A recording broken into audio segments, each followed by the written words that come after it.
Olá pessoal, aqui é o Potter do canal Obra Nerd. Dessa vez eu vou trazer para vocês a resenha da obra Sin City, A Cidade do Pecado.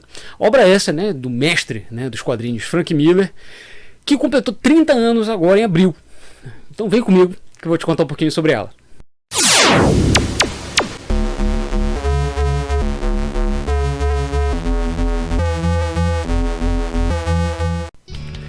Bom pessoal, já chegando logo com o pé na porta, dedo no like e, né, por favor, se inscreva, caso tenha caído de paraquedas, né, no canal mais pai d'égua da região, e ativa logo o sino para receber todas as notificações de todas as novidades e conteúdo bacana que a gente sempre traz com muito carinho para todos vocês. Bom pessoal, Sin City nada mais é do que o título, né, de uma série de histórias em quadrinhos criadas por Frank Miller em 1991. O primeiro título da série, ela foi publicada mensalmente, né, inicialmente, na Dark Horse Presents, uma edição especial, né, de aniversário de 5 anos. A partir daí, ela foi publicada da edição 51 até 62, ou seja, ela começou em 91, mas foi finalizada em 92. Esse primeiro arco, pessoal, é justamente esse aqui que formaria a Cidade do Pecado. E afinal de contas, o que é Sin City? Sin City nada mais é do que um apelido carinhoso que os próprios moradores, vamos dizer assim, da cidade, ou seriam azarados, eu não sei dizer, dão para a cidade de Basin City. Basin City é uma cidade fictícia que ela é considerada a cidade mais corrupta, violenta e cruel de todos os Estados Unidos. Ela é, vamos dizer assim, uma Gotham City piorada mais 10 vezes, pelo menos.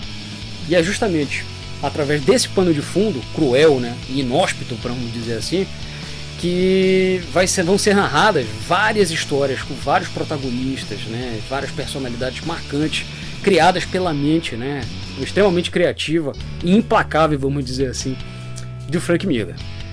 Frank Miller, pessoal, ele já estava vindo aí, como ele criou no início dos anos 90, eu acho que sempre vale, né, a gente relembrar que Frank Miller ele é um grande mestre, um dos grandes revolucionários, vamos dizer assim, da indústria, né, dos quadrinhos americanos.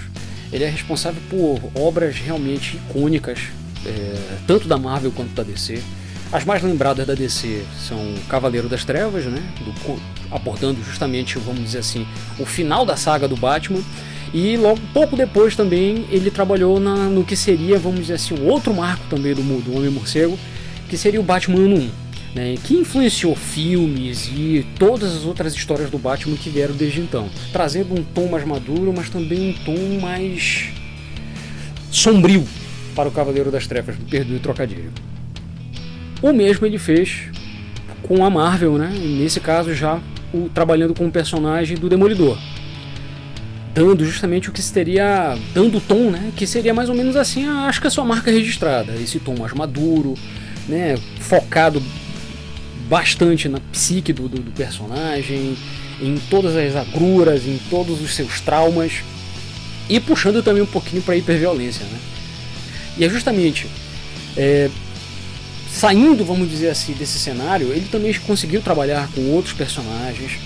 Teve uma série também de desavenças com a indústria cinematográfica, né? Pois ele chegou a trabalhar no roteiro do Robocop 2 e no Robocop 3 também. Porém, a indústria, não é de hoje que a indústria costuma tolir a criatividade, né, dos seus roteiristas.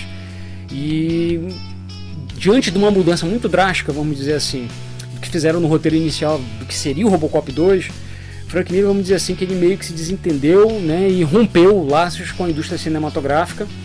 E vamos dizer também assim que ele também já estava meio que cansado de fazer, né, de trabalhar com super-heróis e queria trabalhar numa obra só sua, né, inspirado, talvez não, declaradamente inspirado no seu grande mestre, na sua grande influência, que é o Will Eisner, né, o pai das graphic novels.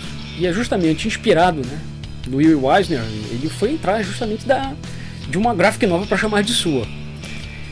Com base nessa influência, a paixão dele pelos filmes noir das décadas de 30 e 40, a sua paixão, né, também pela cidade de Los Angeles e aquele estilo marcante, né, puxando um pouquinho para a hiperviolência, surgiu justamente a inspiração para fazer a história de Sin City.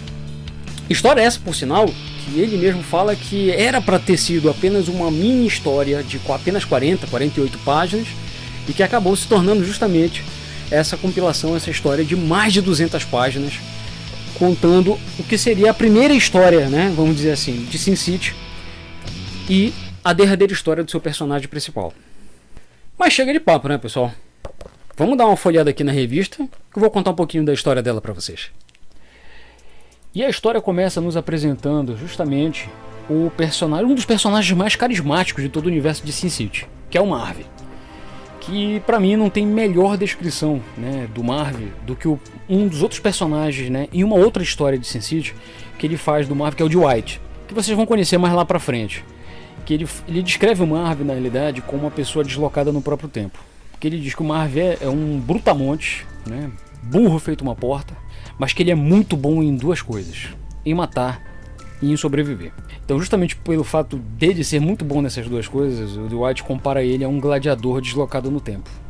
E a história começa justamente com o Marv conhecendo uma bela mulher e fazendo amor com ela, só para acordar de manhã com o corpo dela morto do lado dele. Não demora muito para Dwight perceber que ele é mais uma das vítimas de Sin City e foi pego numa armadilha. Então ele foge da polícia e a partir dessa fuga ele começa justamente, pela regra dele de matar e sobreviver, ele começa uma investigação própria para descobrir quem foi que matou, né, o amor da vida dele, já que ela foi a única mulher, como ele mesmo fala, que ofereceu para ele amor em toda a vida dele sofrida. Então é com base justamente nessa trajetória, né, de busca de informação e vingança que nós vamos conhecer Sin City e muitos dos personagens que vão ser retratados nas outras histórias, né, que já foram publicadas em outras editoras e que a Devir trouxe em 7 volumes. E obviamente, né, pessoal, nós vamos acompanhar de perto justamente o Marv através dessa busca dele por vingança, só que não vamos nos esquecer nunca que é uma história de Sin City e nem sempre ela acaba bem. E a técnica empregada, pessoal, para dar justamente esse clima no ar, graficamente falando, né? Eu não estou falando aqui apenas do roteiro e do tom detetivesco de todas essas histórias, é justamente esse domínio do alto contraste entre o claro e o escuro. Todas as histórias, de todas as séries com a marca Sin City, Frank Miller ele realmente vira um estudo de caso, sabe? E nesse caso, um caso de sucesso. E justamente por trabalhar com maestria, né, no domínio justamente dessa técnica.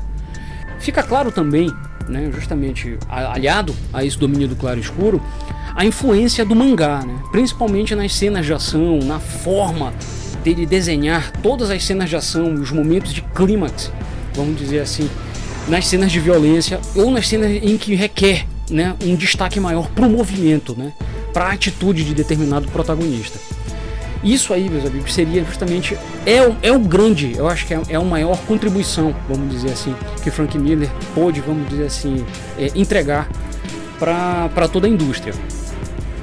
E vale lembrar também, né, pessoal, não apenas essa história, mas junto com outra, A Grande Matança e O Assassino Amarelo, elas compõem a adaptação cinematográfica, né, homônima, que foi dirigida por Robert Rodrigues e co-dirigida por Frank Miller, e que também estreou em abril, né, no mês de abril, mas no ano de 2005, isso nos Estados Unidos.